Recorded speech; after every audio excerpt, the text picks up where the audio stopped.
Hello. We're starting a new series today.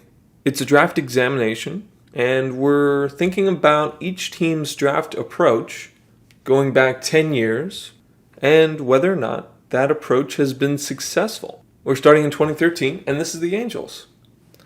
As you may know, the Angels have trouble producing minor league talent, mainly on the pitching side. I don't think that they've had a successful, now what I mean by successful is successful over a couple years, maybe consistent over a couple years. I don't think they've drafted a, quote, successful pitcher since Garrett Richards. Let's get into 2013, 10 years ago.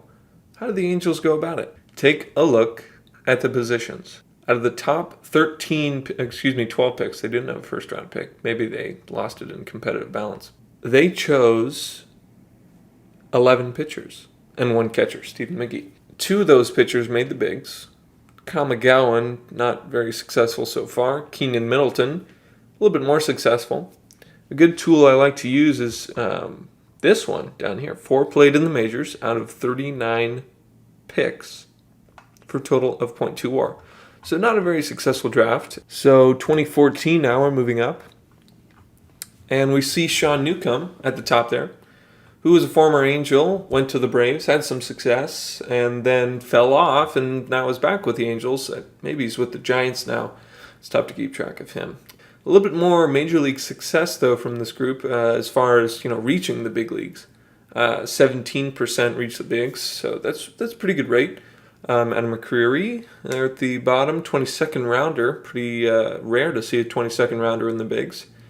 But some of these guys never heard of, like John Borman, Greg Malley. So they've only been in a few games. I think John Borman looks like he only came up for one game, had one at bat. Unfortunately, did not collect his first major league hit. And Greg Malley got into 24 games with a 5.40 ERA. Ultimately, a very unfruitful draft for the Angels. 2015. Taylor Ward. Now we see a bit of a break here from the Angels' usual style. They did not take quite as many pitchers at all. They used some mid-rounds for him.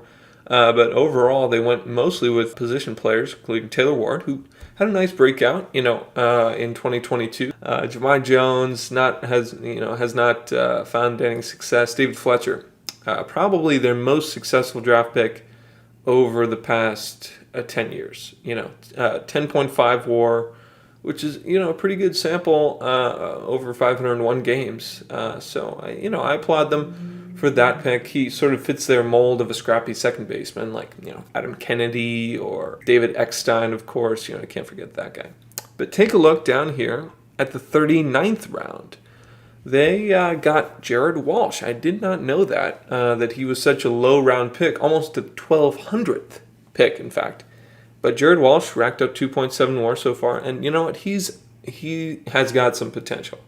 I'm not going to rag on Jared Walsh at all. He's had his struggles. He strikes out a lot, but he has potential. I think he's a good major league first baseman with the possibility of becoming a way above average one. I think that was a good pick, and you never see a 39th rounder make the big leagues. You look at the draft as a war of attrition, and you see how well you can do. This year is only 10%. So let's see how well they did in 2016. Looks like they took Matt Thaiss, first-round catcher. He has essentially run himself out of options. I think he has no more options left. He's going to have to be either on the Angels roster this upcoming year or released. Brandon Marsh, second-rounder. Traded him for Logan O'Hoppe. Okay, so that's a good trade. They trade him for basically a Matt Thaiss replacement. Matt Thaiss, supposed to be a top catcher, not going to work out. So Logan O'Hoppe, next chance. And they've got Max Stassi there. That's a decent move. Okay, I can dig it. Chris Rodriguez still has a chance to prove himself in the bigs. I think he dealt with some injuries in 2022. So he could be a factor in 2023. I'm not going to count him out. Looks like we got another catcher down here who got into one game.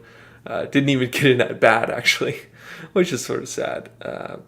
But, at least he made the bigs. We got Jose Rojas down here. It's overall been a bad major league hitter. But, 36th rounder, making the bigs. That is impressive. So I commend him for that.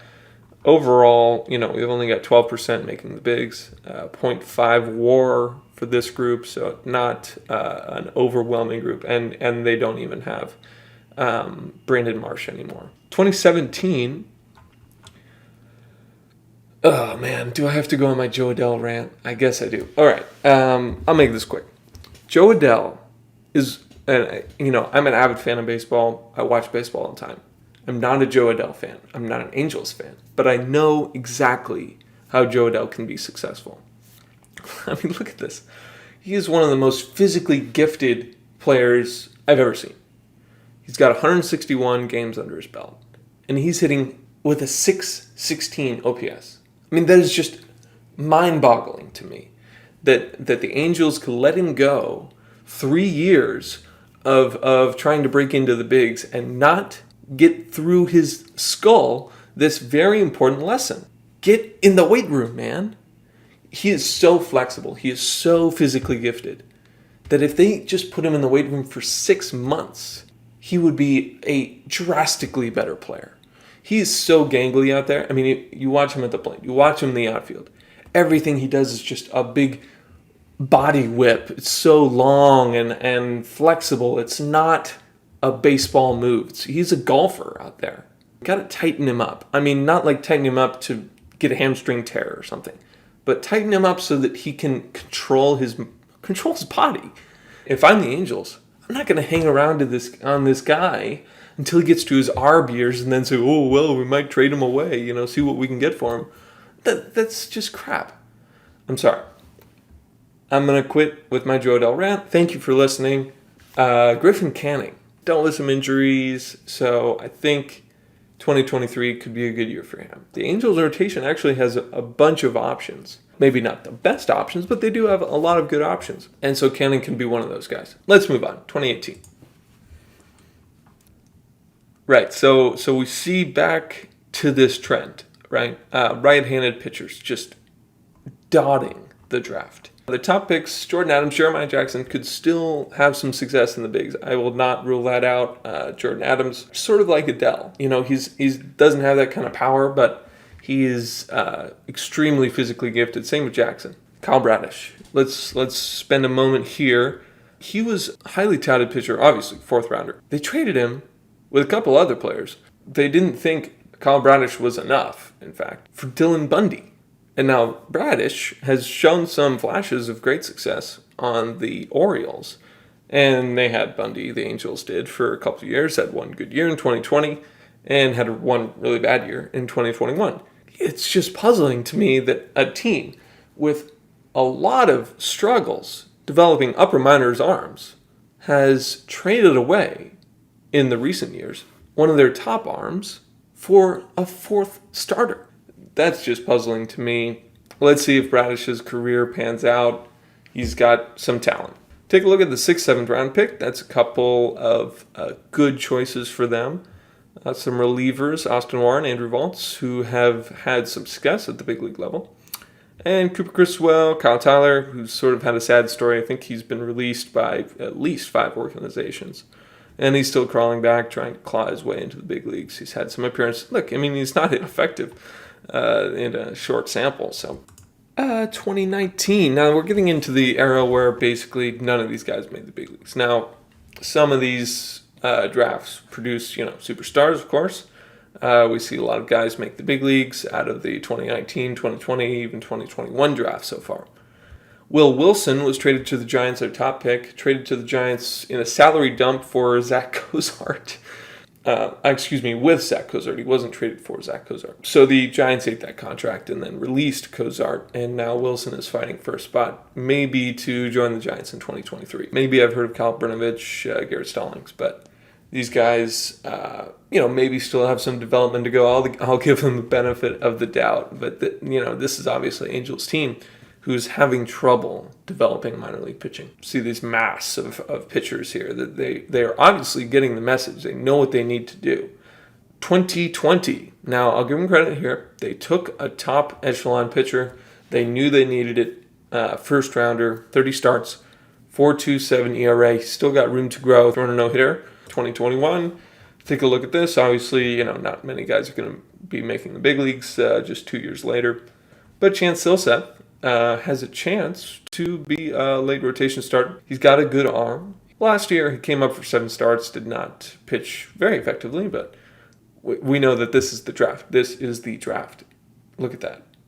I will be very curious to see this list at the end of this year or at the end of 2 years, how these 2021 picks have panned out. And 2022, we are seeing, nobody who's made the big leagues. Some of these guys aren't even in the upper minors yet. Did branch out. They didn't take all pitchers, so their first rounder was a shortstop, first baseman here. Two-way player. It's cool that we're getting this designation now. Oh, I just have to point out Ben Joyce. Going to be a top-level reliever. I don't think there's any doubt about that. Might even be ready right now.